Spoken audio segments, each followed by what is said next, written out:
आज 4 नवंबर 25 की पूर्णिमा में आपका स्वागत है।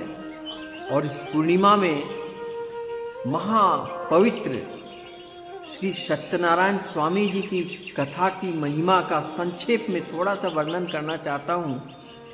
मेरे सनातनी भाइयों, आज हमारे संसार में, हिंदुस्तान में और सनातन धर्म में एक बहुत ही गुप्त रहस्य है और गुप्त जानकारी है, वो मैं संक्षेप में बताना चाहता हूँ कि सत्यनारायण व्रत कथा का महिमा और खासकर पूर्णिमा और संक्रांति में करना चाहिए और इससे करने से क्या क्या लाभ क्या होते हैं और कितनी इसमें श्रद्धा भक्ति होती है।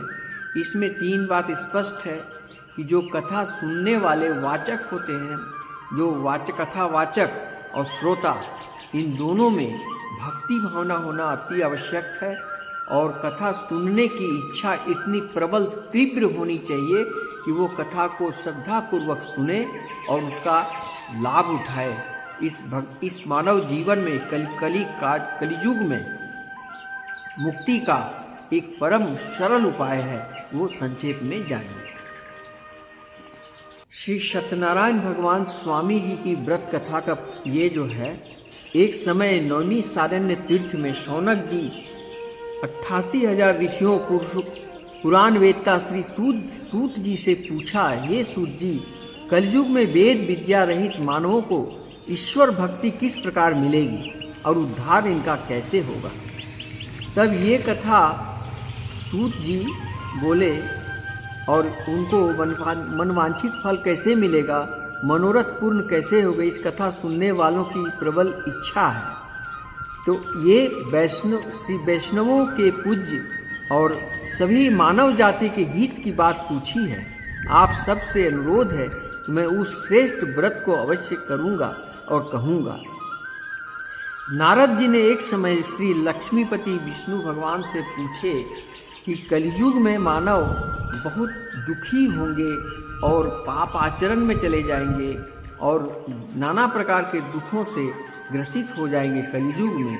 इस कलयुग में इनसे बचने का सरल उपाय बताइए, मैं जानना चाहता हूँ। इस पर श्री विष्णु भगवान ने उनको बताया और जो कथा जो उनको बताया वो बिल्कुल पवित्र और शुद्ध कथा करने की विधि विधान सत्यनारायण स्वामी के कथा के माध्यम से पूरे विश्व को ये ज्ञान देना चाहते हैं कि इस कलिकाल में श्रीमद् भागवत गीता का अध्ययन और श्री रामचरित मानस का अध्ययन और पूर्णिमा में सत्यनारायण स्वामी व्रत कथा का श्रवण करने से आपके जीवन में जितने भी बाधाएं हैं, कष्ट है, स्ट्रेस है, जो भी मनोकामना आपको पूरी नहीं हो रही, वो सब के सब पूर्ण होने का एक बहुत ही सरल उपाय है। तो पूर्णिमा का दिन शुद्ध सात्विक स्नान पूजन करके फूल, चंदन, तुलसी, फल, मेवा, केला, गेहूं का चूर्ण, इस तरह के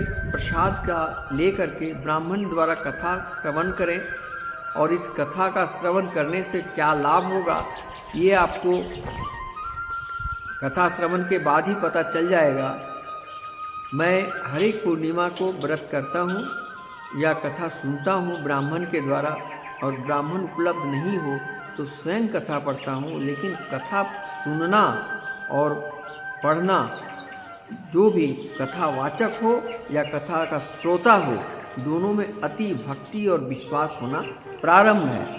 संक्षेप में मैं ये कह सकता हूँ, पूरी सत्यनारायण कथा का व्रत मैं सुनाने नहीं आया हूँ।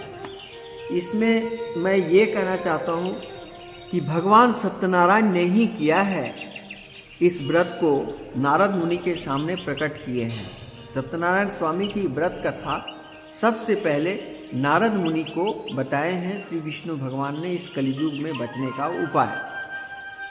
उस स्थान पर आया ग्वालों के संग